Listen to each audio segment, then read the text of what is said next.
Alrighty guys, and welcome back to another educational informative Dead by Daylight Survivor game. Now straight away we spawned with one of our allies and we're going to move through the middle of the map and we're going to be paying attention to where the killer is. The first thing we know is we're versing a doctor and here comes that static blast.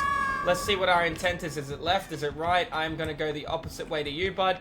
And we are going to just go for a nice long lap, shall we, Mr. Doctor Man? I didn't actually see which way he went after that. I have a pretty good lead on him. I can hear the heartbeat is getting quieter, so he has lost interest instantly. So should I keep running, or should I apply pressure to the first generator that I have access to? Now, when you're playing a map like RPD, there are generators that you do not want people to go work on, right? If you are a survivor, you want to avoid the generator outside. It always spawns on the strip, and if it doesn't spawn on the strip, it spawns in that little alley sideway area.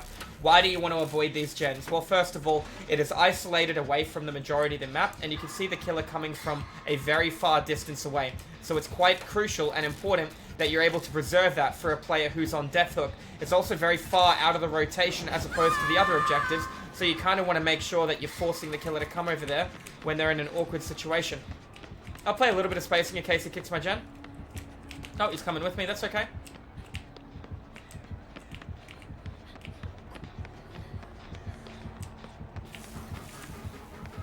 You chose me instead. I find that interesting. It was a mistake, but alright, let's see what we can do. He could shock me, bro. I'm not emotionally attached. You missed a shock as well, which is bad.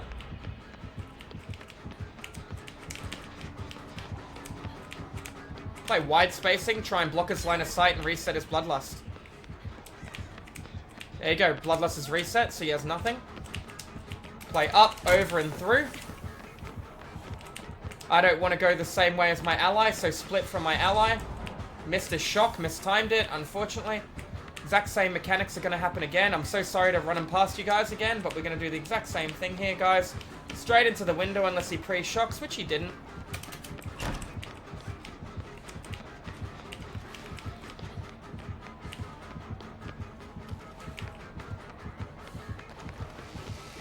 High knees, out of his line of sight, grab that extra movement speed.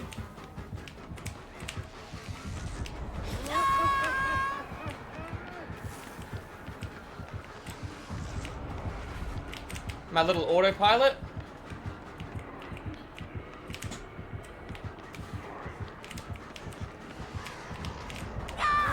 Move to the next one, get the pull down now. And then go for the blind. Can't go for the blind because I'm in tier 3. That's okay. We run for an entire loop around. We play to the side window. Yeah, he's a sheep, so he's going to follow me. That's okay. We'll do the exact same thing again. I'm actually not going to play to the vault. I don't need to. He's taking his sweet time. And I'm going to wait for here on the corner. I couldn't blind him because I was in Madness 3. So what did the Doctor do just then? He overcommitted to a chase. He tunneled a player who had access to all the loops still available. I used high knees rather than giving him a god pallet downstairs. I had to make a decision. High knees or no high knees? High knees is going to guarantee that I get up here. I break out of Madness and I work on this gen. Yet again, this gen is surrounded by very strong loops. You should not work on this generator. Okay, then why are you working on it, Goose? Well, first of all, my teammate has already completed 3 objectives and I've done nothing. I did physically see that I had multiple teammates in the center of the map. Do you think my teammates that I physically saw in the center of the map completed the center of the map generator? Well, logically speaking, the answer is yes. So if they have already done that gen, how many gens are left? 2 gens. Does that mean the gen outside is still available? Yes. Am I doing the generator that I said was in the safe spot? No. This generator is in a very good spot, don't get me wrong, has a lot of good loops around it. However, the generator all the way isolated out there is much stronger. Considering there are only 2 gens left, that allows me to do such a powerful gen like this, and the gen outside. Notice I did my best of my ability to pull the killer away from my allies so they could work on their generators uncontested by the killer. It's all about how you strategize yourself. So what I just did then was I pulled the killers away while my allies were working on the gens. Now, I refer to this as a tunnel, because if you are driving in a tunnel, you can see one thing in front of you, right? Hence it's called tunnel vision. The killer could see one thing, which was me. The killer committed to the chase after me, applied pressure after me. He had already injured somebody else, but he chose to take the chase after me. Now, because of that, he lost multiple objectives, he got 1 pallet, and his time management cost him essentially the entire game. This is where, when you decide to play a game of killer, you have to be very careful about what you're doing with your time management. He has got a hit on 1 player. You saw him stick to me like glue, so what do you think he's going to do to the player that he's injured right now that you know he's lost 5 generators?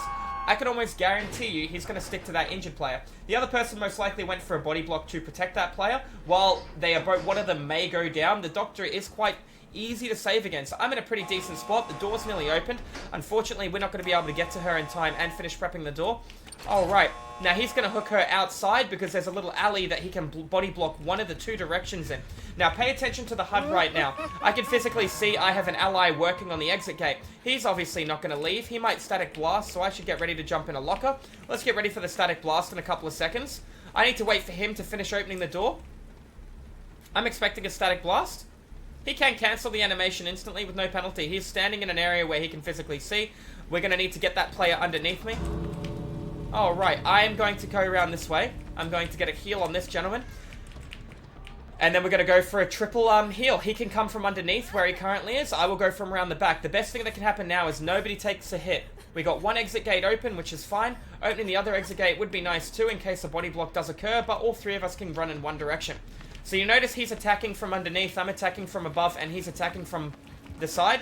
There is no real play for the Doctor here. She should have went through this way. That was a bit of a mistake by Feng Min. She could have done a 180 because you can pass through the killer after you have been hit by the killer. I'm going to high knees and hope I don't get hit with exposure here. Good.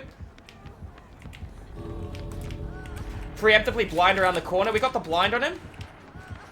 I almost got the chain blind, but the ace was in the way. Anyways, guys, that's going to be an educational, informative Dead by Daylight Survivor game. If you enjoy the educational, informative commentaries, make sure you hit the subscribe button. I wasn't a 4-man pre-made that game, so I just want to let you know why the survivors played so well and well coordinated. If we take a look at my points for that game, you'll notice I only got 7 for objective, and I almost got 10 for boldness. In the 10,000 objective for boldness, I used 1 pallet and got 1 stun. So that just goes to show you I ran that killer for 8,700 points, utilizing 1 pallet in the 9,700. Which is just goes to show you prolonging loops makes it harder for the killer and it makes it easier for your allies. When you get a good group of players that are able to prolong jungle gyms, it makes it really difficult for the killer to be able to manage it because you can utilize them to save or to reset bloodlust based on god pallets, etc. Anyways, guys, if you enjoyed the content, make sure you hit the subscribe button. I do education, informative, Dead by Daylight, Survivor, and Killer content over at Twitch if you guys want to tune into the live stream. Anyways, guys, thank you all for watching, and I'll see you in the fog in the next video. Have a good one. Cheers.